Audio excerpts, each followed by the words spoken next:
there is something in us that wants to heal and will heal if we get out of that freaking way Mm-hmm. and give it the tools it needs. It'll heal.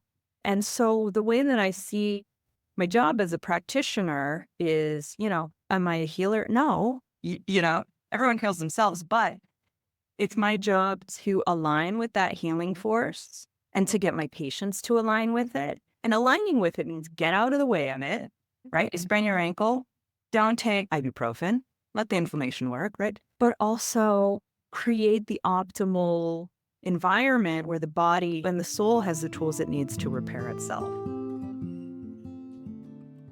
Hi, guys, and welcome to the House Call Vet Cafe podcast. I'm Dr. Eve Harrison. I'm a full-time integrative concierge house call veterinarian in Los Angeles, and I help other vets to build their unique mobile practices on their terms. This podcast is for and by house call and mobile veterinarians, so it is meant to give our community a platform to connect, to share our stories, to lift each other up, and to support each other. Most of us work solo as lone wolves, right? So for me, it's been really powerful to be able to physically hear the voices of my colleagues from all over the world and to get a chance to feel that we truly are part of a community of very real other human beings who get it. While you may be alone in that little bubble of your own vehicle when you're on the road seeing patients, I welcome you to join our community by tuning into our own podcast when you're on your way to your next house call. Whether you're a super experienced house call vet with 30 years of experience, you're a brand new prospective house call vet just looking to get started, or you're house call curious, there will be something for you in this podcast.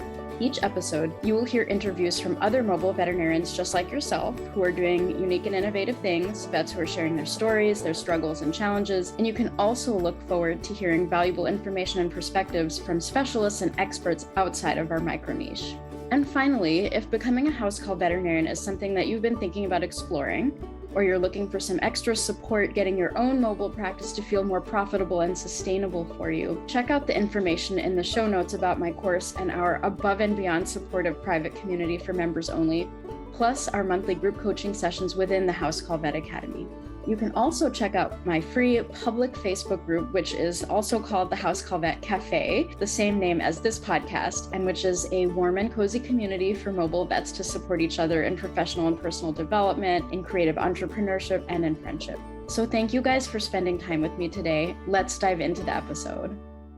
All right. Hey, everybody. I am over the moon excited right now to introduce you to someone that is very special to me, near and dear to my heart. And actually, it's kind of silly to say, but thanks to her in part, which we'll talk about, I've been able to get over my desire to hoard her all to myself completely and just share this wonderful human being with all of you guys so that you can all benefit from this wonderful person and resource the way I have. So I wanted to introduce you to my very own personal naturopathic doctor, who is also a mentor to me on a variety of levels, and who I also consider to be a little bit of maybe a long-lost cousin or a long-lost sister or something like that, or maybe at a minimum an alternate reality version of each other, some planet somewhere. But anyway, without further ado, I'm super excited to introduce you guys to the one and only Dr. Erica Zelfand.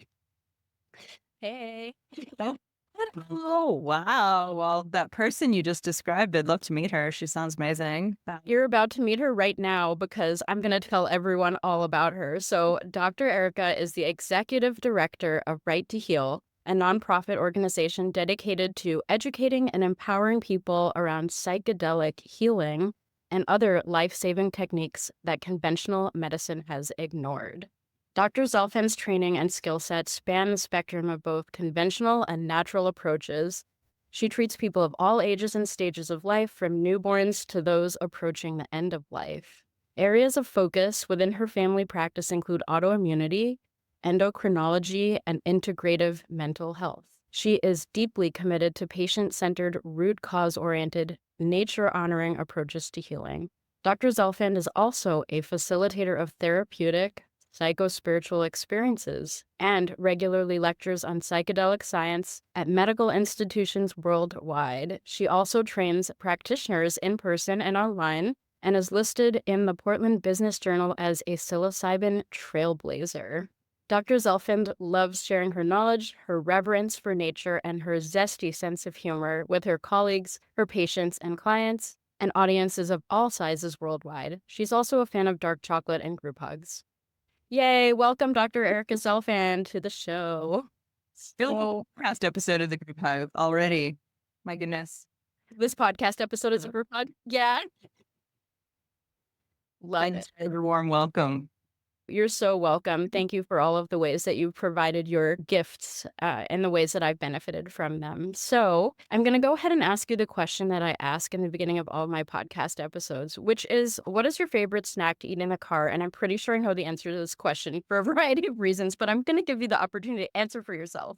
Oh my gosh. Yeah, I mean, probably either like some kind of salty, crunchy thing that like then crumbles and like gets crumbs all over me in the seat, or dark chocolate with something bubbly like club soda or like club soda with lime or like a kombucha, something with a little effervescence in it.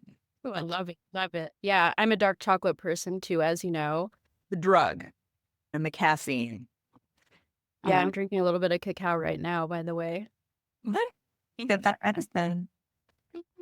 All right. So, kind of diving in on this podcast, we really focus on docs who've stepped outside the box, who are particularly outside of corporate structures, doing things on their own terms. And sort of the vision that I like to hold up for my students and people who are listening to this podcast is pretty much the self-empowered, self-actualized doctor who is providing care from the heart. And I would say that you are 100% that with your practice, Simba Health, and also Right to Heal. Those are very much in alignment with that. And I think you might have even done some house calls in the past, if I'm not mistaken. I don't know, but I would love to hear a little bit about your story, how you became a naturopathic doctor, what your journey was like to get there. How did you get where you are, pretty much?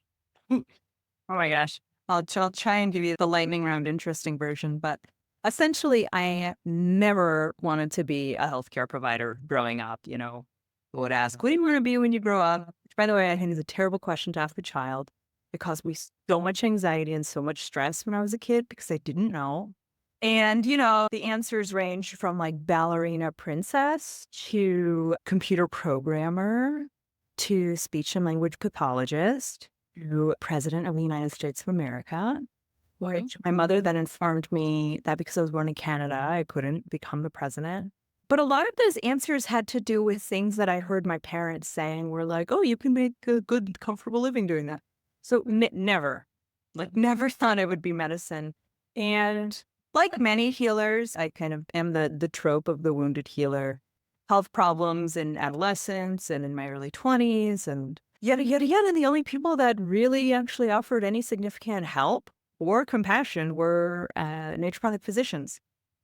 So that was sort of my gateway into that world. And then towards the end of my undergraduate degree, which was a double major in religious studies and English literature with a minor in Russian language, a friend of mine was just like, can you like pull off the eye shades and realize you're supposed to be a doctor? It's like, what are you talking about? The medical system that's not for me. Then it was like, oh, but what about all those physicians that helped me out? What about that path? And yada, yada, yada.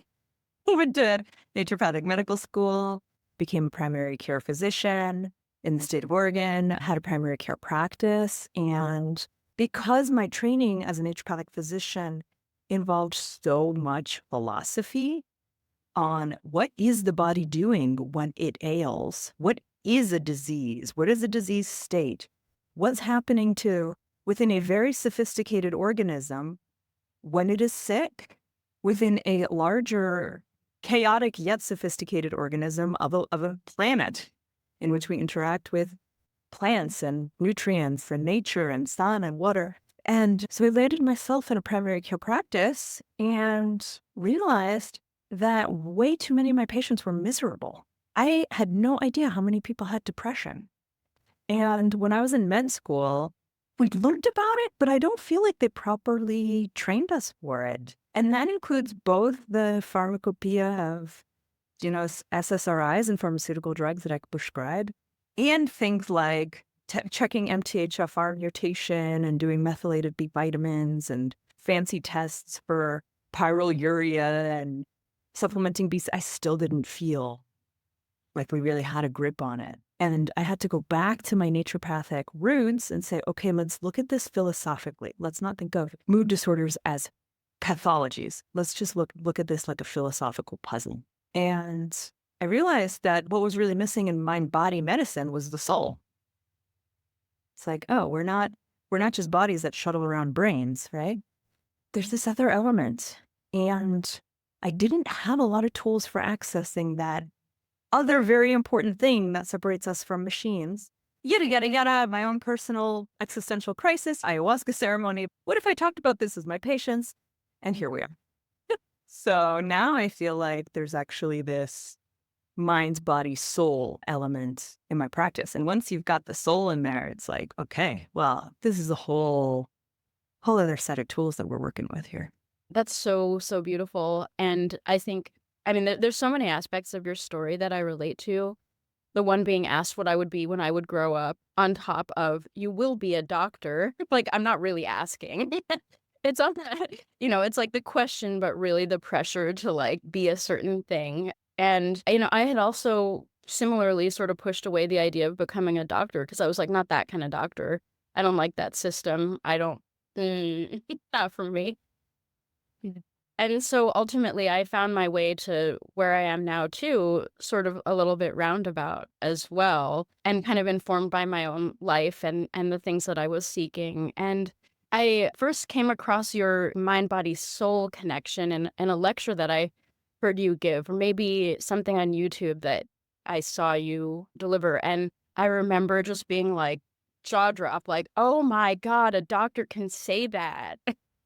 Holy F, they can also curse. Holy fuck, we'll just do it on that note. So When you work for yourself, no one can fire you, so you can just volley bumps. all the F-bombs, that's exactly right. Like, it's all about busting out of the box, out of the ceiling that we think we have to live and smush ourselves underneath. But I remember the first time I heard you speak about combining the mind, body, and soul in an actual medical paradigm for healing, I was just completely blown away. And I found that to be completely characteristic of all of the work that you do. It's like completely permeates everything. And so I was going to ask this question a little bit later on, but I think it makes sense to ask it right now. So I know that you're incredibly passionate about integrative mental health, also with psychedelic medicine woven in there, and we'll talk about that a little bit more as well. But in the veterinary world, we have a tremendous amount of depression, anxiety, disconnect, honestly, suicide. There's a study from 2019. It was done by the CDC and published in JAVMA, which is the Journal of the American Veterinary Medical Association, that people reference kind of a lot in the veterinary world, that found that veterinarians are 2 to 4 times more likely than the general public to commit suicide, with men being 2 times more likely, women being 4 times more likely. And then there's something like 70% of veterinarians have had a colleague who's taken their life. And then 80% of veterinarians have experienced clinical depression or something of that nature, and 50% report feeling unhappy in their careers. So we're absolutely swimming in misery as a profession, and trauma, secondary trauma, compassion fatigue, all of these aspects of our profession that my listeners will recognize right away. I just like to sort of state the statistics because they paint the picture really clearly. And I think for anyone who's listening, and I mean, odds are someone who's listening is not doing okay right now. And so I want to just kind of tip of the hat to those statistics so people know they're not alone. But I also wanted to kind of show you the scope of the problem. And I know these are the issues that you work in and that you personally help me tremendously from that paradigm. You plucked me out of I actually hunted you down and I was like, you will be helping me. I was like, this is the woman for me. I need your help. But your approach to integrative mental health has literally transformed some aspects of my own pain from my profession in that way. And I was kind of wanting to hear what you have to say about your holistic approach to integrative health and how that might be relevant to a bunch of veterinarians who are listening to this show right now. And, to the extent that you feel comfortable, maybe even delve into like SSRIs or at psilocybin, pill shaming, all these juicy subjects that I know you're like really, really speak passionately about. So I'm just kind of curious, like, can you crack open your brilliant brain and dump some of it Of course it is there. Well, I mean, the first thing that's coming up for me, Eve, is I was not aware of how sobering those statistics were regarding depression in the veterinary community. I kind of know my own silo, the statistics for suicidality and suicide completion among primary care physicians in America is also staggeringly much higher than for the general population, especially among female physicians.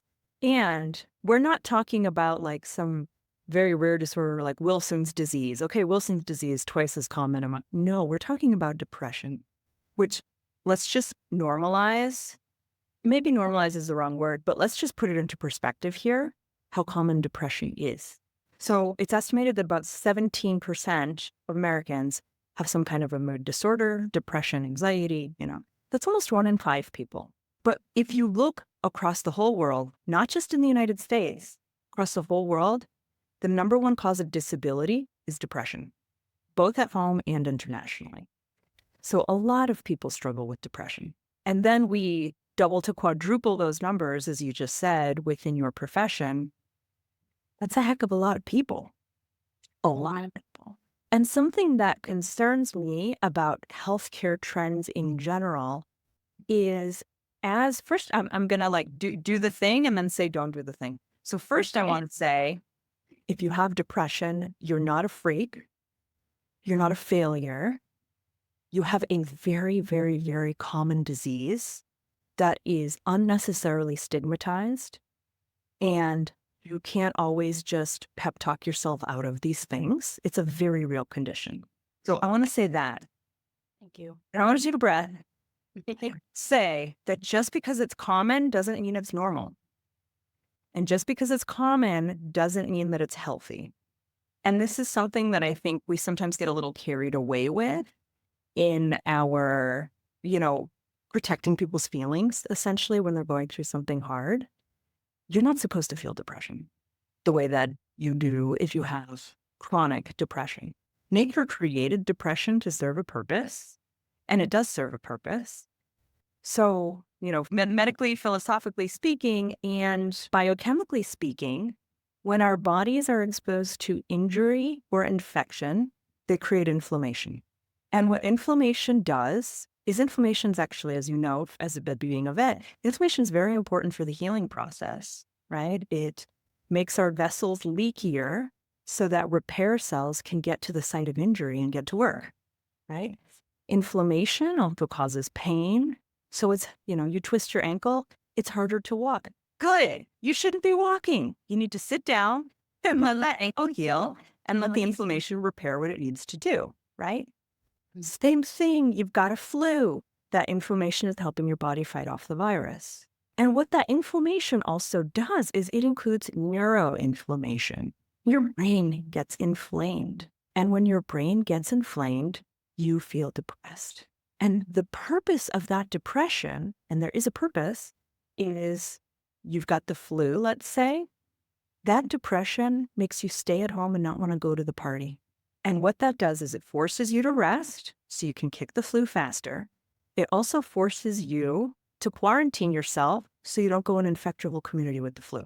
So depression, if we think of it that way, it's like, oh, okay, what a brilliant evolution, right? And then, you go through your 7-day cycle with the virus, you get over the flu, your ankle heals, your brain comes back online, you're happy again, you're social, I want to go see a friend, I want to go dancing, I want to give people hugs and high fives. And you go back to the world and you kind of go prance off like a deer into the wood and you're fine, right? But what we're seeing now is that inflammation doesn't stop and it sticks with us long term.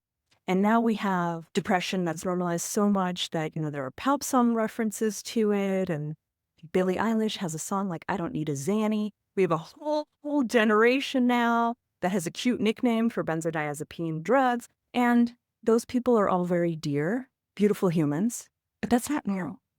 And when we accept that it's not normal, maybe that can motivate us to say, okay, how do we fix this? And if all of us have got this, or so many of us have got this, it's not a character flaw in any one individual. There's something in the field that's poisoning us or making us inflamed or irritating our nervous system. What is these factors that are making us sick? And those of us who are sick, it's just we couldn't adapt to whatever that poison thing was. So what is that? And that's kind of where that philosophy of like, no, we got to figure out what the cause is here. oh, the cause of depression is inflammation. What's the cause of the inflammation? Right? So kind of putting on that detective hat. And Eve, I'm wondering, like, how is this translating into the world of veterinary medicine? Because I know I know cats that are on Prozac. So what's going on there? Like, how Well, much? I first wanted to, I wanted to like quote back to you, just because it's common doesn't mean it's normal. We say this all the time with vomiting cats. Cats vomit all the time, right? All the time. And people are like, oh, well, it's just, they vomit like all cats. They cough up hair, but you don't cough up, you vomit up a hairball, first of all. Hair doesn't go into the lungs, right? So you don't cough it up. But anyway, it is, you're right. Things to think about, right? But I very much am on the same wavelength with you about the fact that just because something is common doesn't mean that it's normal or that it's okay or that it should continue. And I think especially in terms of veterinarians who are kind of almost primed to think that they should be incredibly well adapted. They need to function within the system. There is training. We had to be straight A students. You had to live absolutely in this box of almost like the Matrix. And if you fail the Matrix, there's something real wrong with you, So it's like almost like a veterinary matrix on top of like life matrix, right? So it's like depression root cause on top of depression root cause. So that's how I'm hearing what you're saying about this sort of like underlying phenomenon that is making so many of us depressed in our society. Is it food? Is it our pace? Is it, the systems of education that we have thrust upon us? Is it the sort of like separation, the severing of the soul from the mind and body? And that's a lot of what I, experienced in your world, how to reconnect those two. And I think another thing about the veterinary experience is that we are so cut and dry, like empirical. Is there a study for that? If there's not a study for that, it's not real. It's not just like, it may be real, we don't have a study. It's like, there is no study, therefore it's not real. So we're very like inside the box thinkers is how we're trained. And so this sort of idea of soul, like, what are you talking about? Like, what study is there on the soul? Like, what is it? If I can't read a paper about it, it doesn't exist. And so we've sort of like divorced all these parts of ourselves and started living very much up here in the head. And then you add people with unrealistic expectations, clients who are anxious about their pets, and they have these, expectations that no human being can meet because, we're not God, right? There's this concept that I want to also talk with you about. It's like the viriditas and the inner healer and who is doing the healing, right? And so there's this illusion in veterinary medicine and in human medicine that we are actually responsible for healing the animal. And that's a ton of pressure. And not only is it a ton of pressure, it's impossible because it's not possible.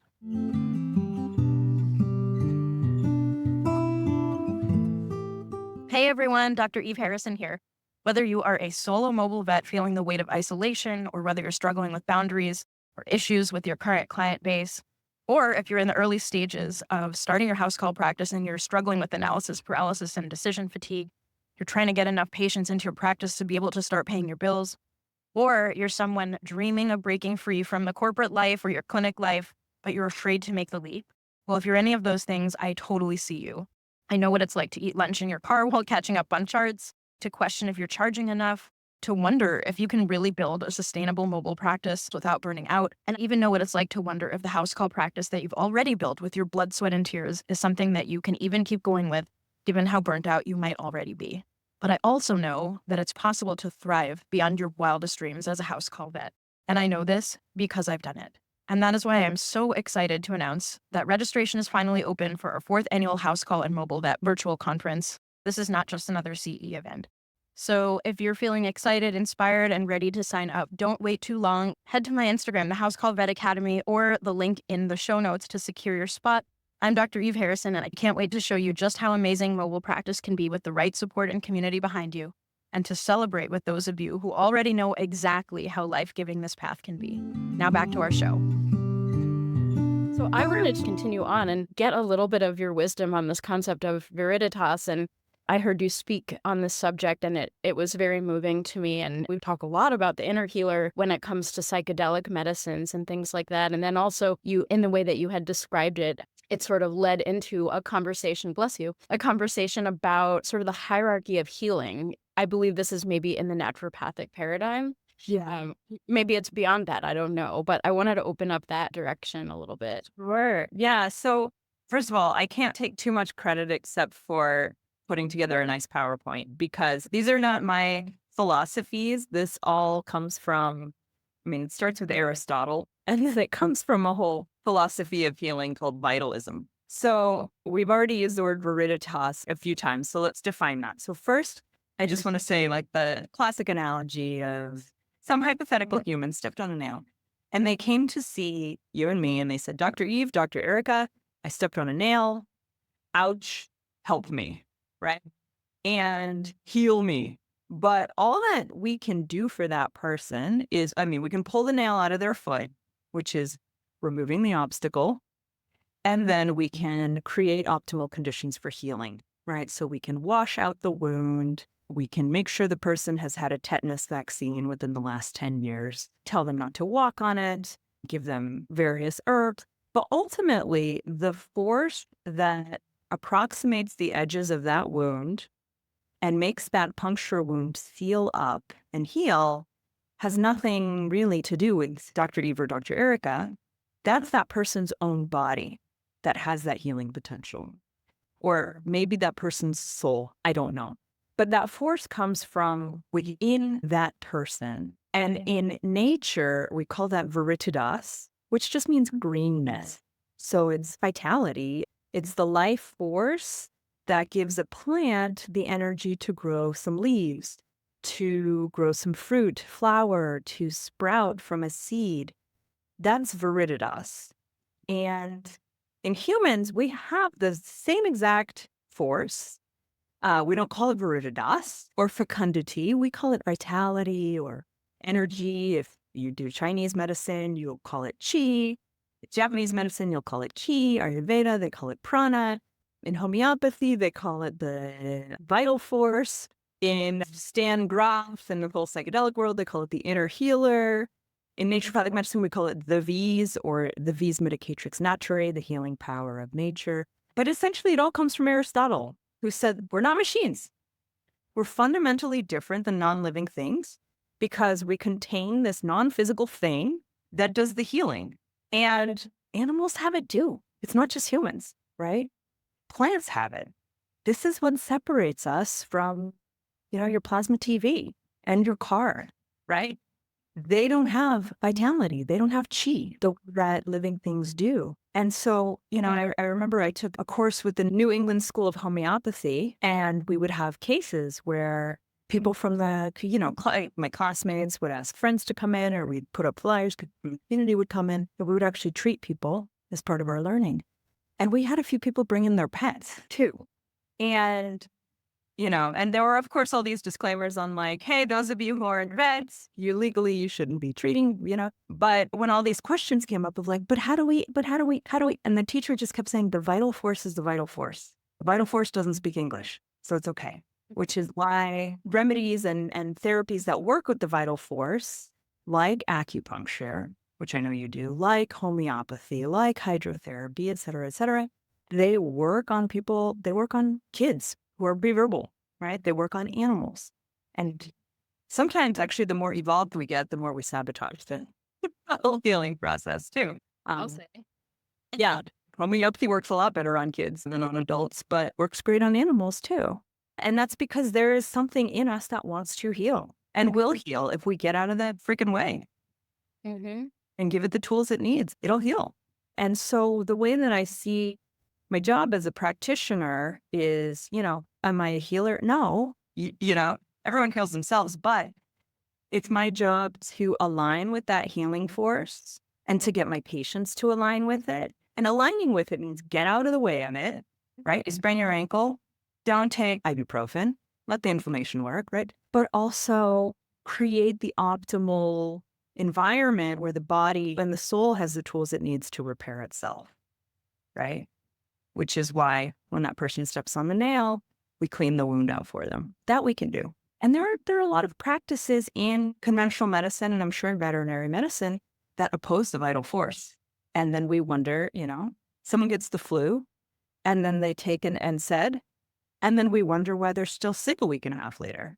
You know, we've just thwarted their vital force. Their body wants a fever. The fever's going to heal. We don't let that happen, we dilly-dally. So alignment with the force is like, and this is where when I give the presentation, there's a picture of Yoda, like, use the force. Because it's the most important and perhaps the only tool that I feel that I actually have as a practitioner. Is something that my patients continue. Yeah. I remember the Yoda picture. I remember it really clearly. And so with that said, that we're not the healer, we're aligning with the inner healer within the person or the animal or the viriditas. So you had also talked a little bit about how, if we're allowing room for the inner healer to do its magic, we don't have to literally get up in there and start doing surgery on every animal, right? Like that's step 50 of many, many smaller steps, not even small isn't quite the right word, but less invasive steps that allow us to support the body's natural capacity to heal. We don't have to cut everything. To cut is not to cure, as I've learned on a variety of levels, including when my surgical residency certainly did not cure me. It made me a lot less okay. But anyway, so I'm curious to sort of like loop in this concept of the inner healer and the inner capacity of the individual to heal with depression and with psychedelics and how you loop all of that into the paradigm that you work in. I would love to do that. Well, About that. Okay, so the pesky thing about humans, especially adult humans, is that they're a little too smart for their own good. And something that I don't think you have to deal with in veterinary medicine is, well, this dog isn't healing because the dog didn't feel loved by its mother, and therefore the dog doesn't think it has a right to exist and take up space and breathe oxygen, right? Is that fair to say?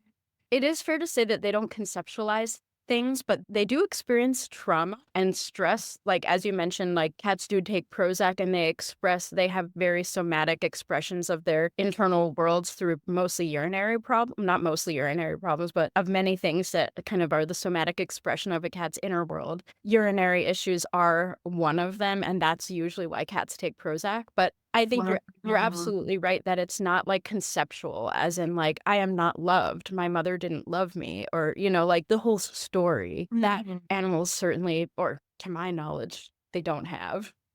Right. Yeah, I hope they don't. My gosh. I mean, the little research that I know on this is, surrounding something called the default mode network, which, by the way, is not like a thing that's set in stone. It's a theory, but it's a theory that there are these structures of the brain, and they're not structurally connected. It's just different parts of the brain that kind of fire together that control our automatic background thinking. And that thinking has a lot to do with our autobiographical thinking. Like, I'm this kind of a person. I do this. I don't do that. The default mode network is it's that like hungry ego. It loves it when people like our stuff on social media, et cetera, et cetera. And as humans get older, the default mode network gets more rigid and more established.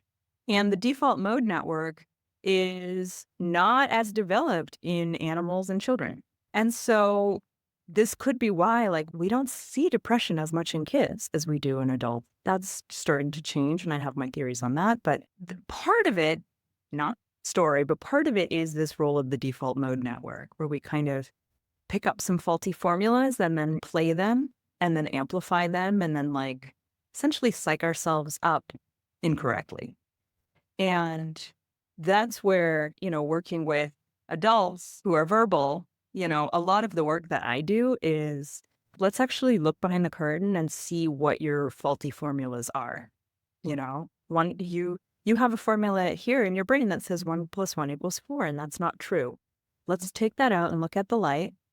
First of all, let's identify that that's not true. Let's challenge it. Let's show why it's not true. And then let's update this formula.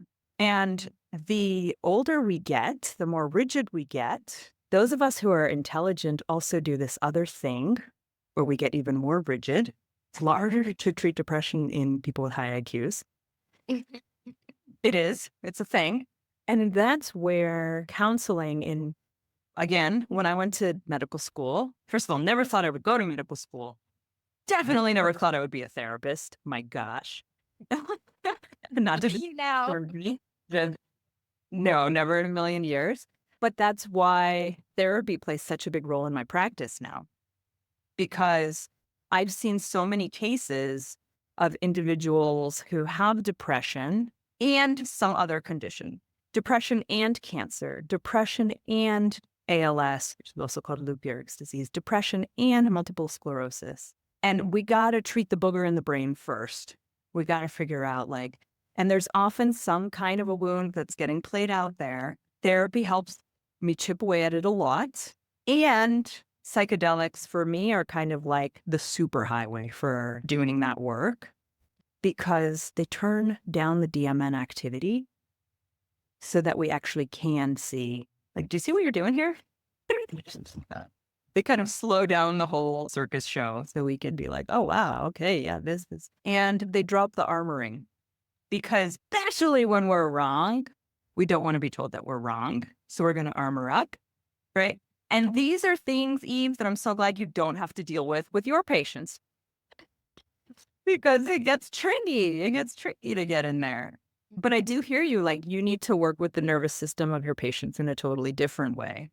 Mhm. I'm going to be able to do that through talk therapy with your patients.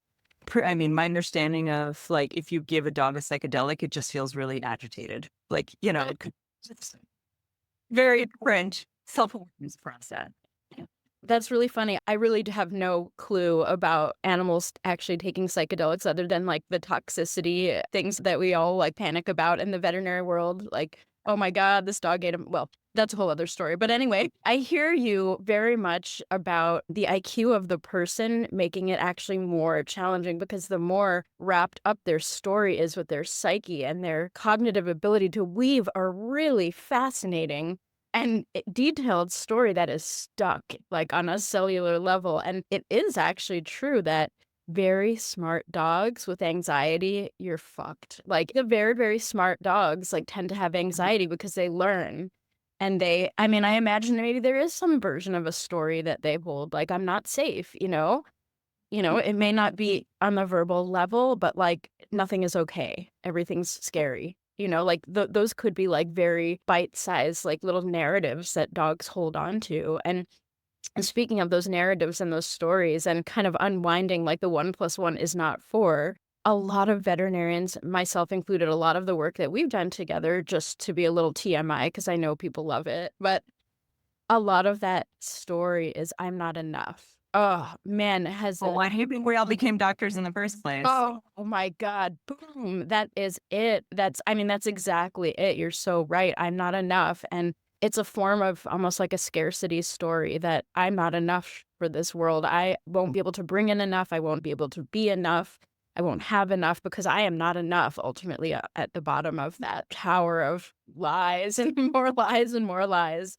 And I just wanted to kind of give a shout out to psychedelics right now, because your work with them, the way you really have this sort of healing perspective around it, or paradigm around it, or what's the word I'm looking for, framework around it. Because I would say that for me, it really helped me bust through a tremendous lie of I'm not enough, which was wreaking havoc on my life, my professional life, my personal life. And that scarcity story is working its way out. And I'm much more in the place of, the default mode network, just sort of not continuously lying and to me and, kind of being entrenched in my system that I'm not enough. It's just sort of relaxing. But what does that remind me, the relaxing, that acronym from Robin Carhart? Rebus. Rebus. Yeah. Lives under psychedelics. Yeah. Yeah. And so I think that is something that I feel is incredibly relevant to anyone who may be listening to this and may be stuck in a sense of I'm not enough, which I know a lot of you are, because I know. Your doctor? Yeah. Doctors, because you're doctors. That's exactly right. And so I just wanted to kind of put that out there as well in the line of sort of the stories that we tell each other and how we get stuck in them, and how one of them being a doctor is I'm not enough. So yeah. Yeah. And as I've been doing this work, Eve, I've actually been, I shouldn't have been surprised, but I was surprised at how many of my patients and clients are healthcare providers. Yeah. And that also includes, I don't do this. I'm not the main person in this operation, but I have worked at Ibogaine facilities where people are treated for addictions, usually opiate addictions. A lot of those patients are doctors too. And, part of what makes us go into medicine, besides the fact that we want mommy to love us or the people who are mean to us in childhood to see that we're smarter and better than them or whatever, we're playing out there in terms of the I'm not enough story. But part of what makes us go into medicine is that we care, we feel, Yeah. right? And there's a lot of hard things to feel in our work. There's a lot of pain that we have to feel. We don't have to, but because of how most of us empaths and caring individuals are wired, I think especially vets feel it. That's a lot for us to hold. It's a lot. And then, sometimes in our training, our vulnerability gets beaten out of us. Mm. And maybe that's a service, or maybe that's like the biggest midlife crisis waiting to happen. Maybe a little bit of both. But it's complex to work in service of others in a field. I kind of want to come back to what you talked about at the beginning. The health industry has become so hostile to providers. Say more. Like, patients complain all the time about the healthcare system, especially in the United States. And when they do, they often say things like, yeah, and this doctor's an idiot, and this doctor doesn't care, and he doesn't give me more than 10 minutes of time, is such a jerk. And I'm like, no, I don't actually think that the majority of people working in this field are jerks. They hate it too. Nobody wants to spend 10 minutes with a patient. Nobody wants to work at Kaiser. Sorry. No, you're in good company. Nobody wants to has to follow an algorithm that they don't feel serves the patient in front of them. Nobody wants to, when I worked in a busy pediatrics office, I barely tend to use the bathroom, So it's day in, day out. It's a non-sustainable lifestyle that comes with a lot of pressure and is designed not on purpose, but just so happens it's designed in a way that it denies us the most joyful aspects of our work, and it foists upon us the least joyful aspects of our work, like dealing with EHRs and CLIA inspections and progress, reviews and la, la, la, la, la. And this person it leaves you a bad Yelp review and, your malpractice insurance policy just got more expensive. It's it's the grind. And every profession has it. But when you look at how much healthcare has changed in our culture, I don't know that any industry has been more hostile to its servants than the healthcare industry. Well said. And that's why I can't work in it. And people sometimes, applaud me and they say, oh, you're so brave and kudos, you went out on your own. And it's maybe I'm brave. Maybe I'm just weak. And I know that I'll get snapped like a twig in that world because I did. I mean, my medical residency, when I talk about a capital T, but when I list little t traumas, my medical residency, and that was in an outpatient clinic. That closed at 8 p.m., I was that final letters. So it's just being I'm not tough in that way. And maybe that I don't have to be. Well, I know I don't have to be because I'm not doing it that way, but, my gosh. So, I mean, I don't know if you're privy, if you guys have to do work in HMOs, and if X number of your patients aren't vaccinated, you lose your insurance credentialing, or if X number of your patients with hypertension aren't on a beta blocker, you'll or pay cut. I don't know how aggressive it is, but I can't imagine it's a joyride for vets in the system either. No, it's definitely not a joyride. I definitely want to come back to that question, but I also wanted to say, I've answered this question before too, you're so brave going out on your own, you're bucking the system. And it's no, man, I'm the canary in the coal mine. I'm extremely sensitive. I couldn't take the heat. There was no way, I literally broke and there was no option. So I don't know that you broke or anything, but combined with a sense of, and some sense of I'm not totally useless. I can piece myself together now and kind of come up with my own version of how things look in a way that feels really good. I think you and I were able to just like rebuild the castle, but like even better than it ever was before. And I really admire how your practice looks and how it feels to be a patient in it. And so I've had like, it's very interesting, like observing your practice from the vantage point of receiving care from you and being in your flow and things like that. And I find it very, very similar to how I've sort of like kind of doctored up my own practice so that I can live my life and have boundaries and feel I'm giving the best I have to offer and I can survive this thing and not only survive, but thrive and grow and develop other things and kind of really nurture myself as the doctor, that I feel what I'm doing is like absolutely worthwhile and I want to keep doing it forever. And yeah, so I see elements of that in your practice, and I really love it. And I am curious to hear a little bit more about how you developed the framework that it is. But before I ask you that, I wanted to answer your question about the HMOs and the vaccinations and everything. Yeah. We're getting rapidly corporatized in the veterinary world. Almost all specialty care, almost all ER care is corporate, big private equity backed, where they're talking about quotas and you have to make this amount of money. And we don't have like, I don't think I've ever heard of anyone having to give a certain number of vaccinations, but I think we're like 10 to 20 years behind the human medical field and it's happening to us. And thank God we don't have like insurance telling us what we can and cannot charge for, but they're trying. They're knocking on our doors and they're like, we have a wonderful new system where you don't have to bill your clients directly.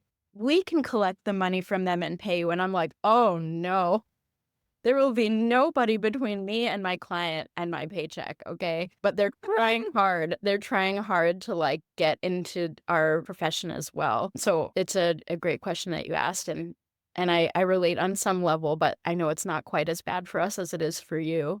It's horrible. Horrible. Like the word that I'm going to keep using is it's hostile. It is openly hostile to healthcare providers. And God help you if you want to go outside of that system and interface even a little bit. Hey everyone, I hope you have enjoyed this absolutely riveting conversation so far.